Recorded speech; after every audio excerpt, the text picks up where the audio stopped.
Greetings my fellow tinkerers, and a very warm welcome to you all.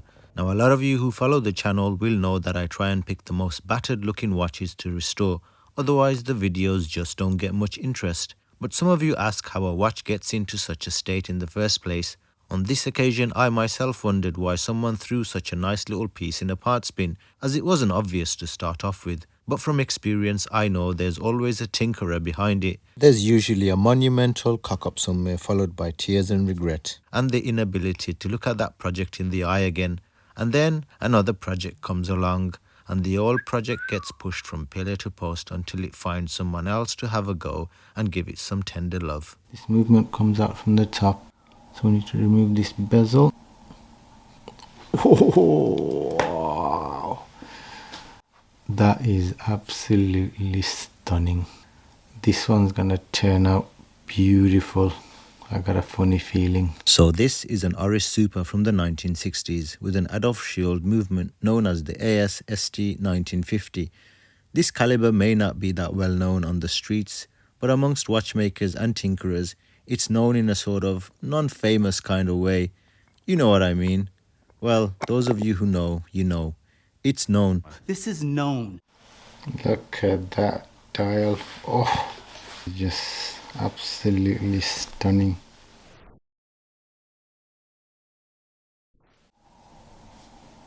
I love that dial. Let's get this gorgeous dial off before I get too excited and damage it.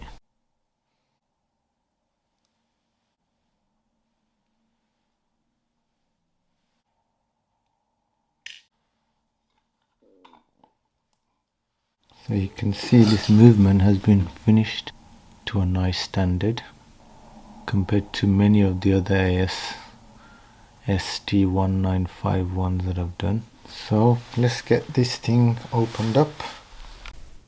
So we'll just take the hour wheel off first, because it's just gonna fall off anyway.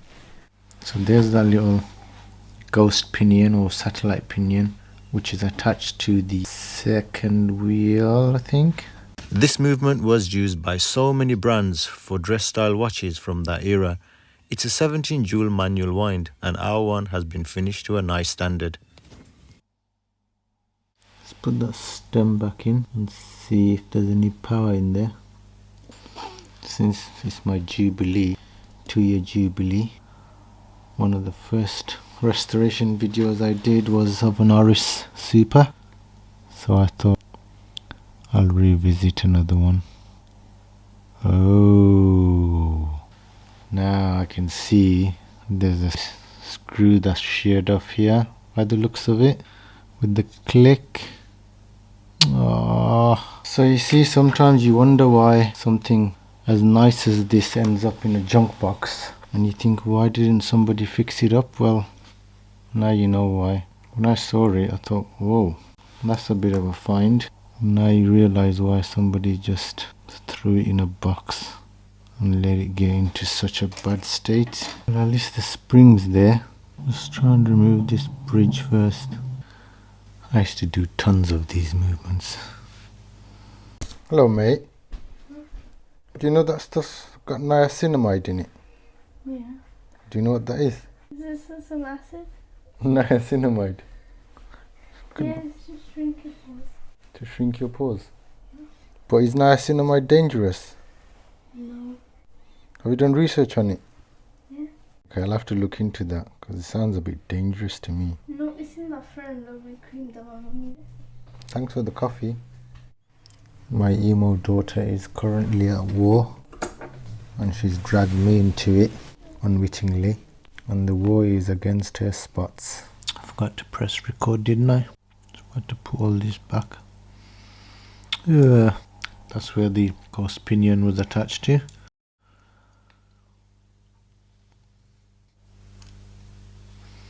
Skate wheel. Now your mainspring is your first wheel.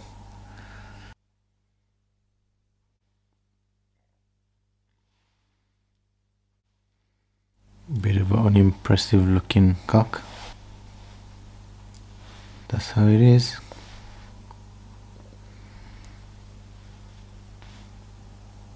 And that's it, that side. remove this cover that holds in the cannon pinion. So it has a cannon pinion, but it also has that ghost pinion or satellite pinion for the mini hand.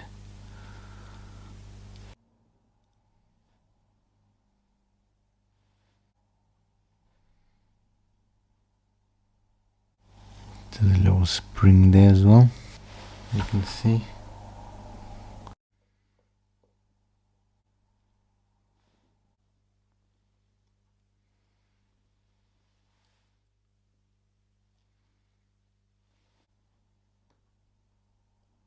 It's an interesting spring, isn't it?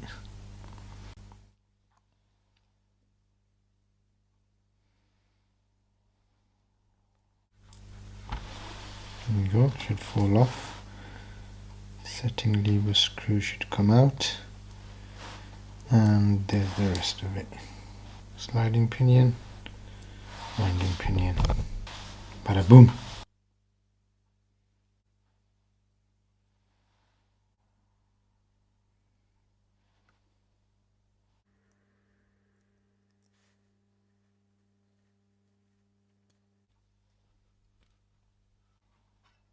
There you go. Nice and straightforward. Hardly any parts there.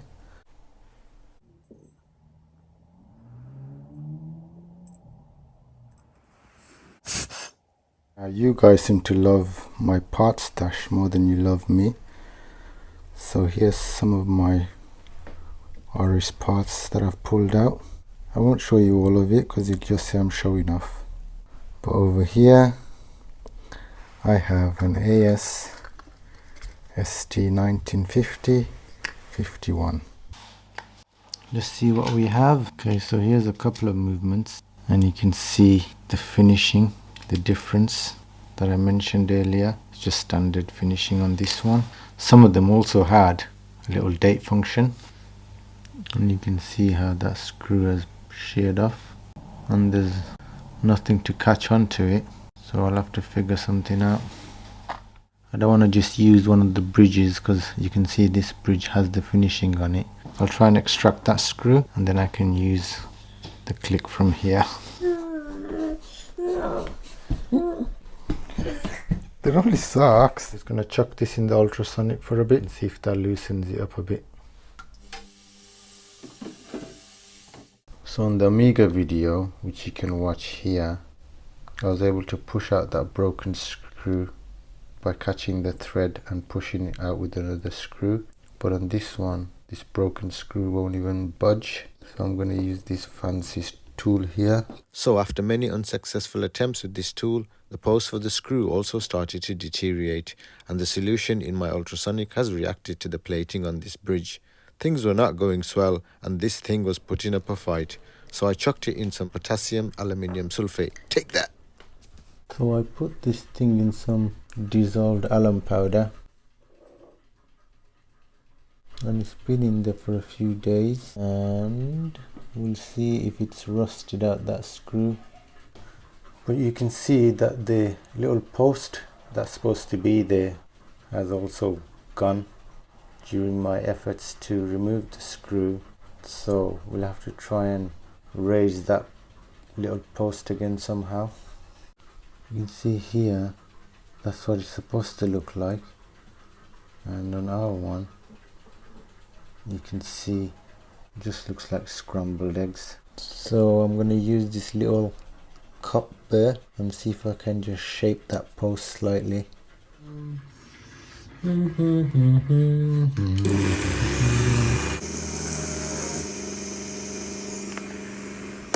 So as you guys can see, that looks nothing like that, but we can still get away with putting the click on that because the thread is still there, or I can replace it with this bridge. That bridge is not looking very pretty anyway, but since we have this little opportunity, what I'm going to do is try and push it just to give us a little bit of a raised post for the click to sit around. It's pretty fine as it is. Just screw it in and show you guys. It will do the job. So I could just use this one instead of trying to repair this one. But where's the fun in that, eh? So I'm just gonna drill 0.7 mil hole just to open up that little hole there, and then I'll hammer a little bush in there.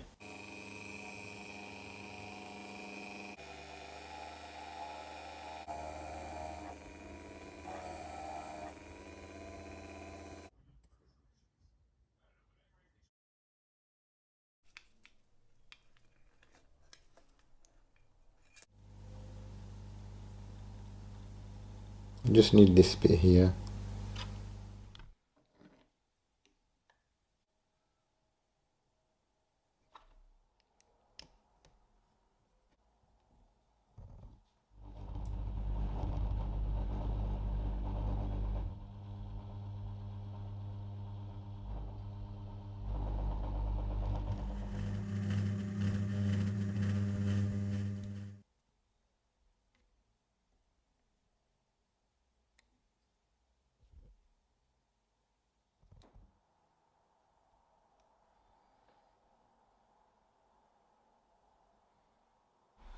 So before I go any further, I'm going to put a little tap on it.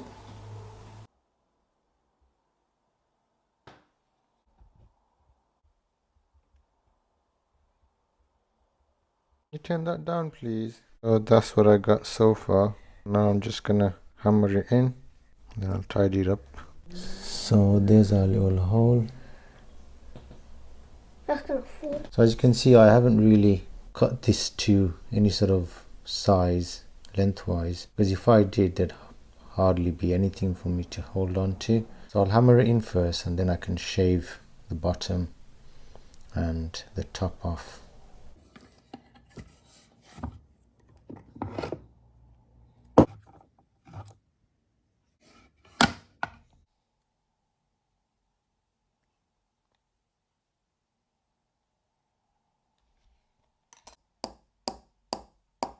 Still a bit of a way to go. As you can see, it's come out the other side, and now I can just shave all that down so it ends up looking like that. Let's just try it on.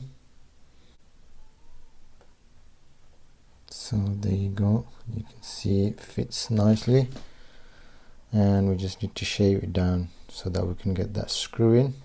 So I've got all these weird and wonderful burrs that I can use. Got a cup burr there, some ball burrs.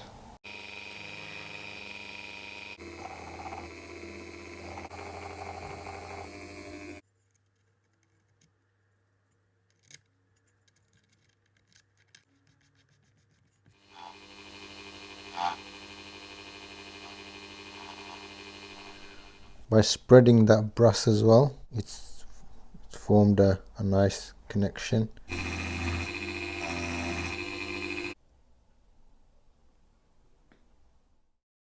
Let's give it a try.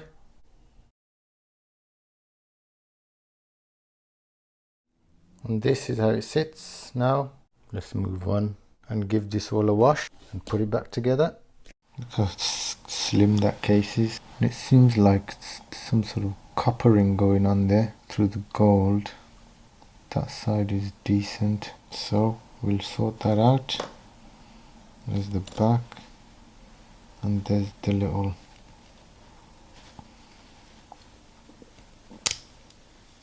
tiny little bezel. So let's get all this in the wash and see how it turns out.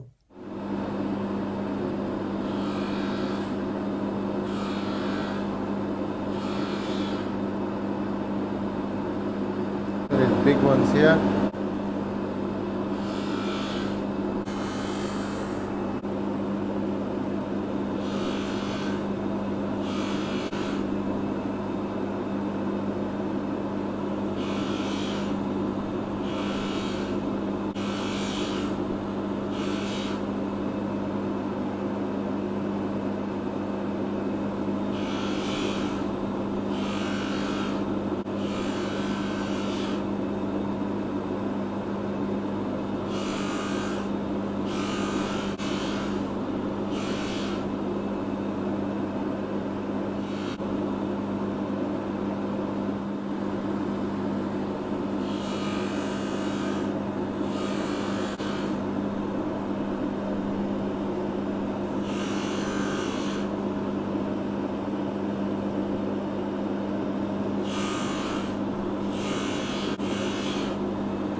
So as you can see, that one was pretty bad, but the plexi is only so thick, and when you run out of material, then you'll know. You'll probably start crazing and stuff.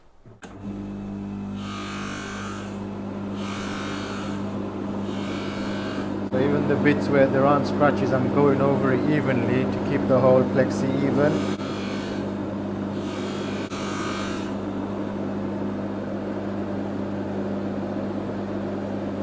Nearly there.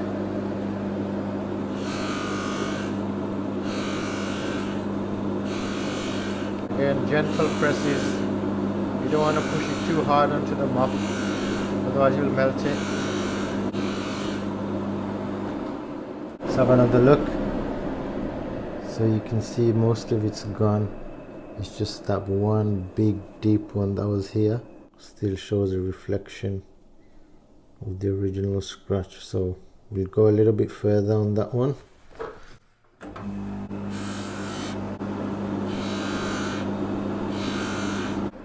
So I mean, a plexi is only a few quid, but you know me, I like to reuse stuff. How's that looking? So there you go. As you can see, it's eaten through to the brass in some parts, but overall the case is surprisingly quite good, and it'd be a shame to remove all that gold. So let's have a look to see what happens.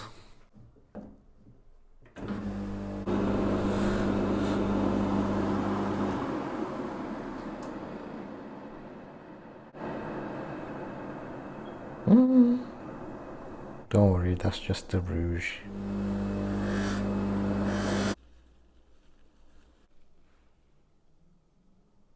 Still showing that copper. Let's go a bit deeper.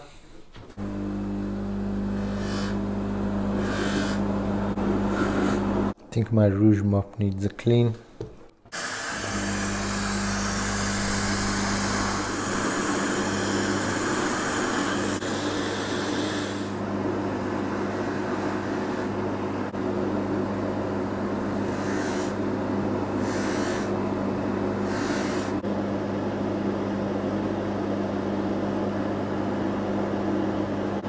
That's looking nice. So now we can see all the copper showing through. This side seems to be okay. It's a shame really, but you can see where the copper just blends in with the gold there.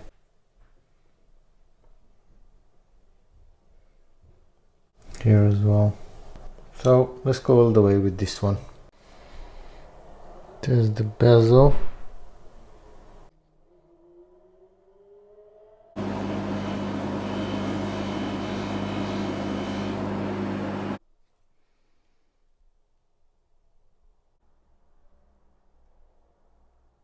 So that's the case back. A lot of tool marks on there. I'll take this on the lapping machine.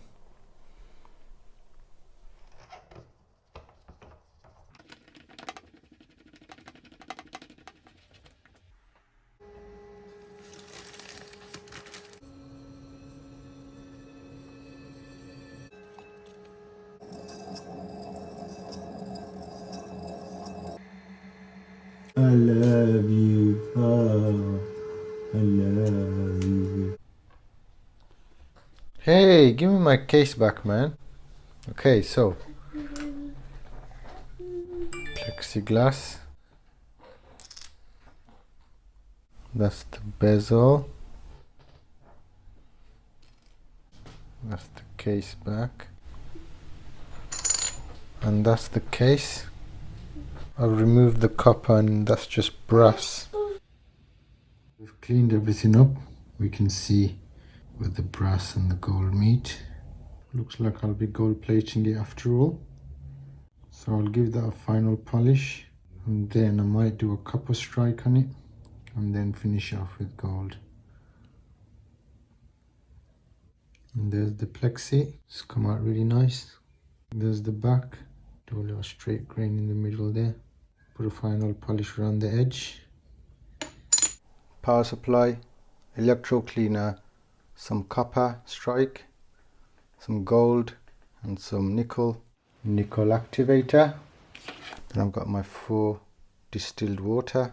So my little home kit and solutions are geared for cold plating, and I get very decent results. But there's only so much one can achieve with a small DIY kit. But I still wanted to improve my electroplating process by adding some heat and aeration. But the aeration didn't quite work out. But I do have my eyes on a professional setup.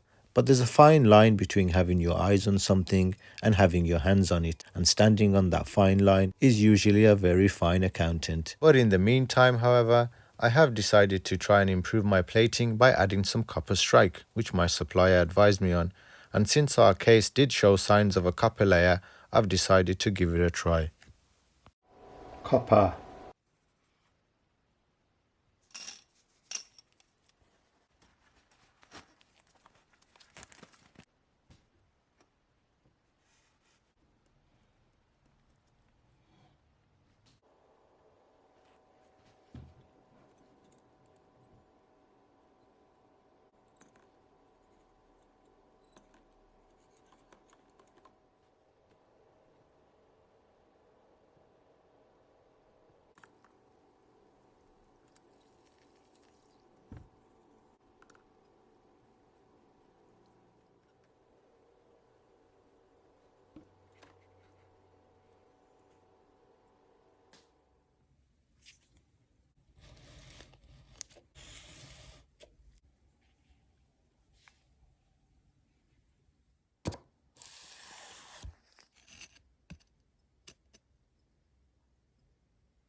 That's Trouble's effort, which is rubbish. That's an Amiga that's coming up. If you want to see that video, then hit that bell. That's what it looks like after a wash. Kill.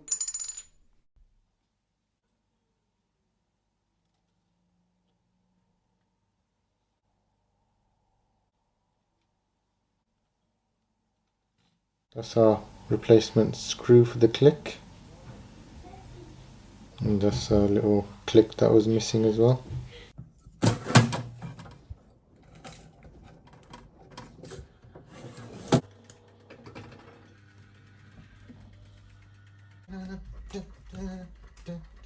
Unusual to be loved by anyone.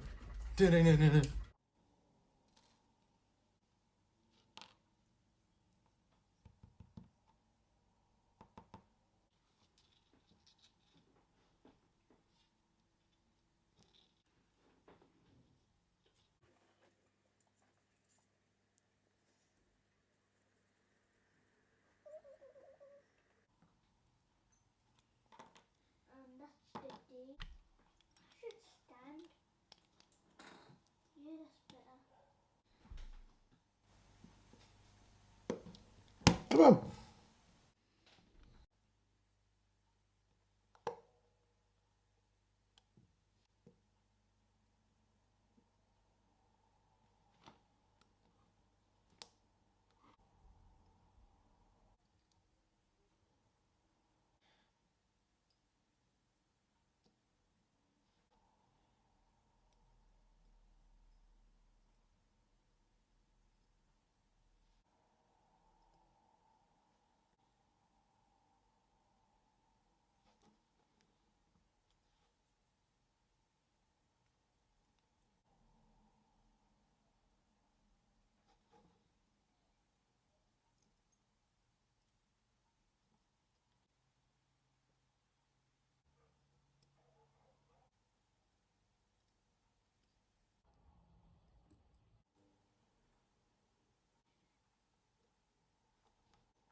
Usually when I'm oiling from about a mile away without a loop or anything. The less oil the better, so don't get hung up on my oiling as it's just for the camera.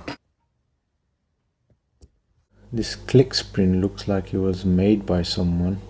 We have another bush fixer amidst our community, so I'm gonna have to modify this slightly because it doesn't look quite right. That's what it's supposed to look like.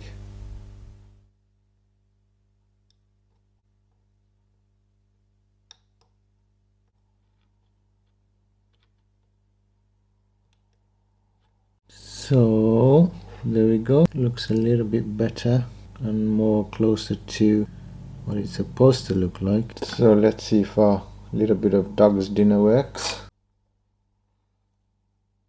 Come on, my little spring, don't embarrass me in front of all these people. So I've had to bush fix another bush fix's bush fix.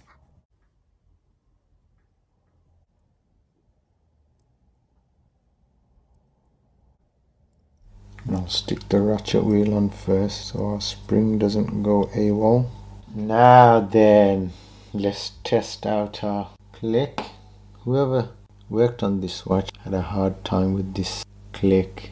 They lost the spring, tried to make another spring, probably didn't work, so they frantically tried to remove the click a few times and then just sheared the screw as well. And then thought sod it and just threw it in the parts bin probably. So let's try and give it a wind, and the click clicks into action, stopping the mainspring from unwinding. Boom! Bush fix.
I'm just oiling that extended pivot for that ghost pinion or satellite pinion.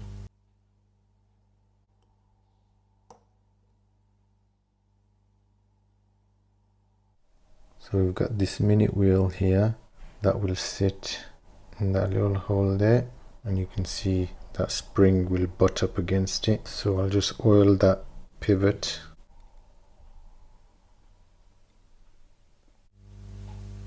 There's our main cannon pinion.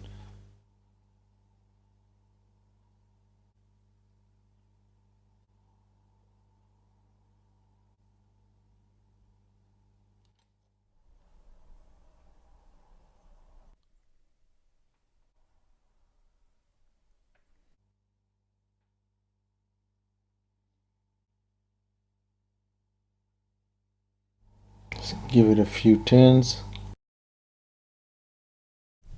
Don't touch me! Don't touch me! Now we can screw it down. He's oiled it too much. He's oiled it too much, you greasy monkey. You've oiled it too much. I don't know.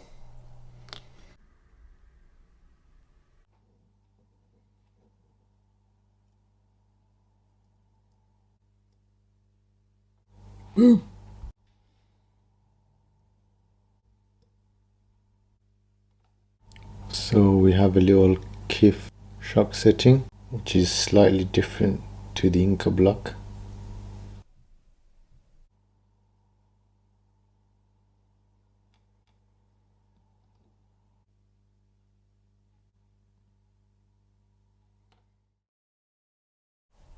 You didn't oil it enough.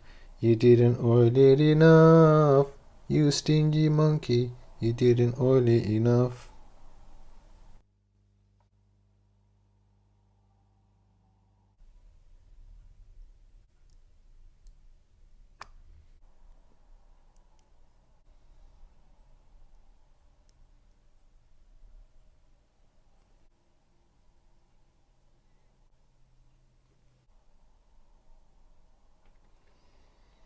So that's about, even that is probably a bit too much. Next time you see me put too much oil on, it's because, everybody together, let's hear it. It's because he's oiling from a mile away. He's oiling from a mile away. That's why he's got too much oil. Man, I gotta get this to 0. 4 seconds a day, 3 seconds a day. Yeah, I think we'll leave it at that. I can probably get that down a little bit more. Let's try it.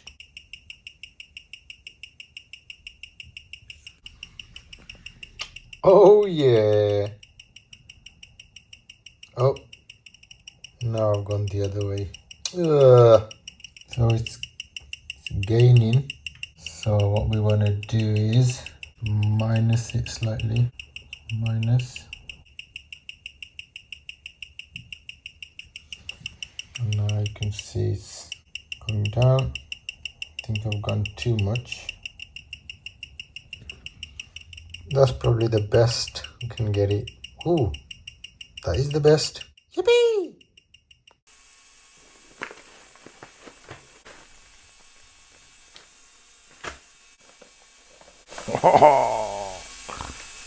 These are my special straps. Now, this case is so slim, so I want something really flat and skinny, like these ones. This one is crocodile. It's really slim. That's nice as well. How about this one? Shall I do it? Shall I do it? Shall I do it? Shall I do it? Next time, baby, next time. So there you have it, friends. One tinkerer's trash is now another tinkerer's treasure. This is such a stylish little piece for those dress occasions. It sits on the wrist with an effortless elegance. And that dial, what can I say? I'll let you guys tell me what you think about it in the comment section. If you liked this video and found it useful, please like it and share it so others can find us and join our little clan of like-minded souls. Thank you all for watching, and thank you all for chilling out with me for a bit. Now, the original Winter of Discontent happened the year I was born. Maybe I brought it with me when I arrived. And now we are facing another one. There are many vulnerable people around us who will need help. So please look after yourselves, stick together and help one another. Now, there's been a lot of collective grief and mourning all over the world over the past few weeks. We often feel sad upon the passing of someone close to us, but sometimes we feel a sadness for those who are not close to us, but who had some connection to our lives. So I would like to leave you with a little Aboriginal proverb. We are all visitors to this time, this place. We are just passing through. Our purpose here is to observe, to learn, to grow, to love, and then we return home. Peace, love, and blessings to you all. And if the Almighty wills, I'll see you on the next one. Ta-ra a bit.